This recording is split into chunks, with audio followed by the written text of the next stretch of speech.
There is a large list of new games that just leaked for Nintendo Switch 2. Now, we are not talking about brand new unannounced projects, but rather games we knew would be coming to other platforms, but we now have a tier 1 credible leaker that when it comes to Sega and Atlus games, they never get things wrong. This person is none other than Midori, and they are now claiming that a handful of games will be headed to Switch 2. We'll go over exactly all of what those are, not to mention we also have a ratings board listing for a game that we were expecting to come to Nintendo Switch that now sounds like it is still in the pipeline. That is none other than Hi-Fi Rush, the first-party Microsoft title that was just mysteriously missing after we thought it would be headed to all platforms. Sea of Thieves is still a question mark, but there's a lot of games to unpack here, and it's an exciting time as we anticipate some kind of official Nintendo Switch 2 announcement, because one of the biggest things that I'm looking forward to with more powerful Nintendo hardware is not only the new experiences that Nintendo will create, no doubt from a first-party perspective, but also the plethora of third-party support that we can see that we might otherwise be left out of the conversation of with something like the current power level that we have in the Switch today. So we'll get on the same page with all of these details. Before we do, make sure you like, subscribe, and turn on your bell notification to join Sunbro Nation if you're new here. And I want to first start out by hopping over to My Nintendo News, where you can see the following article, which reads, Midori, all of the Sega reboots are coming to Switch 2. Proven Sega Atlus leaker Midori has commented further on the slate of remakes in the works over at Sega, and now says that all of them are destined for the successor to the Nintendo Switch. Sega previously announced that Jet Set Radio, Golden Axe, Shinobi, Streets of Rage, and Crazy Taxi are all being revived, though it refused to announce platforms. It now seems as though these titles will be skipping the original Nintendo Switch and will instead land on the unannounced Switch 2. And you can then see the string of tweets which revealed all of the information around this and some new bonus details for the Jet Set Radio remake, which I am personally very hyped for,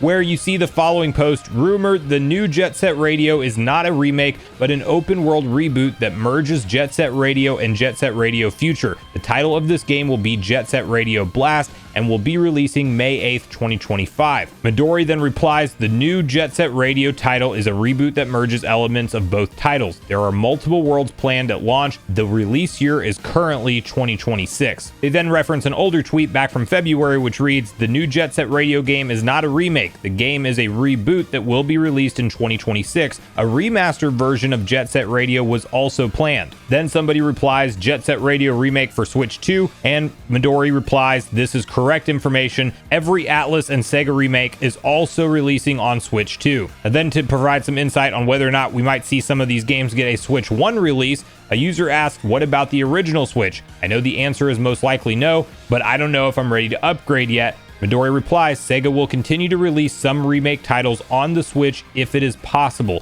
This may change depending on the sales of the next Nintendo hardware. So I don't think this was too much of a stretch of an idea to begin with. Sega and Nintendo have a great partnership, and it was one of those things that as long as they could get their games visually to run okay on the Switch or Switch 2, these were probably coming to those platforms either way. We saw them do a port for Sonic Frontiers, which you could argue probably took a little bit of hoops to figure out on how to work around the Nintendo Switch limitations. I mean, at least they put in the work to make a visually downgraded version that would run on Switch, because Sega knows they have a large chunk of their audience on Nintendo hardware, and considering the Nintendo Switch 2 will be vastly more powerful, and just from the trailer of these Sega remake games, it does look like they are just visually demanding enough, not that they couldn't run on Switch, but that Sega might have to jump through some hoops to make that kind of stuff happen, and it sounds like they're more or less confirmed to be headed to Switch 2, and there may be certain remakes that still get a release on the current Switch that we have today. And I'm personally super pumped for the additional details around Jet Set Radio also, because I have crazy nostalgia for that game, and just hearing that it merges elements from the original and the sequel, and then supposedly we also have the original remake to look forward to as well in 2026, like that's pretty exciting.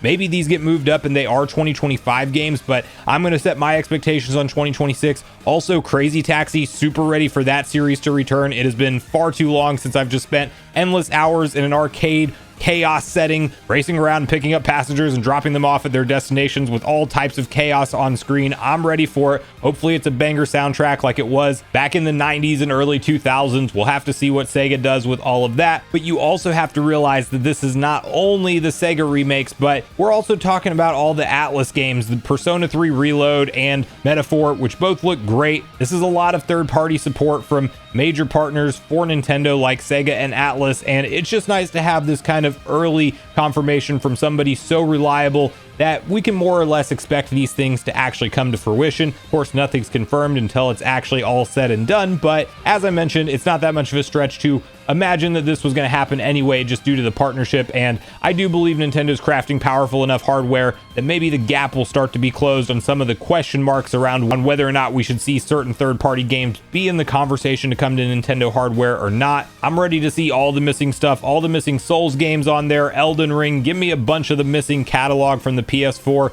Xbox One era, plus these new projects that we're still learning about and that we will no doubt see more over the summer as we're getting close to what would have been E3 time. Of course, Microsoft has their event announced. We will probably see a mainline Nintendo Direct from Nintendo. Sony will no doubt put on some kind of showcase, and I'm hopeful that we're talking about some official information around Switch 2 fairly soon from Nintendo. Now, the other last thing we have to mention briefly in this video is the confirmation for a Switch game, or more or less a confirmation. Mistakes have been made in rating boards in the past, but typically when you see a game show up on any kind of major international rating board, it does end up making it out. It was filed for a reason, and Hi-Fi Rush appears to be headed to Nintendo Switch, as we really speculated that it would due to some data mining that revealed like a Nintendo Switch edition type of shirt for it. But you can see the exact details typed up over on VGC's article, where they have the following outlined. Hi-Fi Rush has been rated for Nintendo Switch in Europe. It's the first official acknowledgement of the much rumored version. This marks the first acknowledgement of a Nintendo Switch version of the game from an official gaming body. PEGI, Pan-European Game Information, is the official rating board for software in Europe.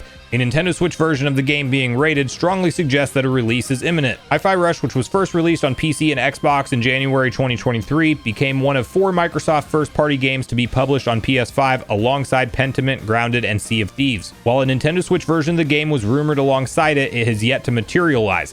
Assets found in an update for Hi-Fi Rush appeared to reference 3 new outfits for the main character, a green shirt for Xbox platforms, a blue one for PlayStation platforms, and a red one for the yet unannounced Nintendo Switch version.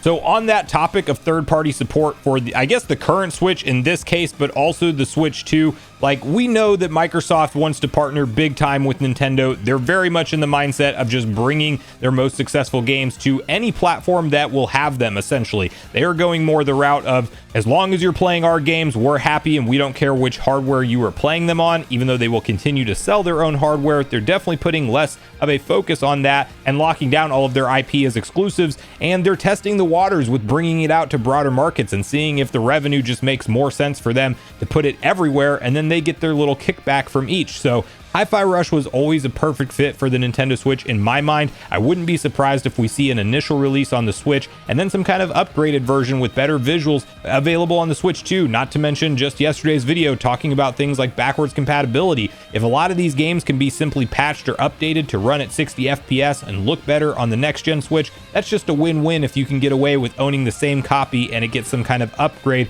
for the next gen hardware, like we see happen a lot with PlayStation and Xbox games today. So when it comes to third-party support, for me, the future looks bright for Switch 2 at this point in time, but that's where I really want to hear from you guys at this point in the video. What do you make of all of these new leaks and reports? Do you think that, yes, indeed, we can more or less take to the bank that Sega and Atlas games, all the remakes and all of the announcements that they've put out there so far will indeed be headed to Switch 2? Do you think there's a chance that this is bad info and it doesn't happen? And are you at all excited for Hi-Fi Rush to ultimately make it to Nintendo Switch? And do you think we will see any kind of Switch 2 version down the line? So make sure you share all your thoughts and feelings, regardless of if we agree or disagree, in the comments down below. Thanks so much for watching the video today. Also, make sure you like, subscribe, and turn on your bell notification on your way out, and I will see you guys next time.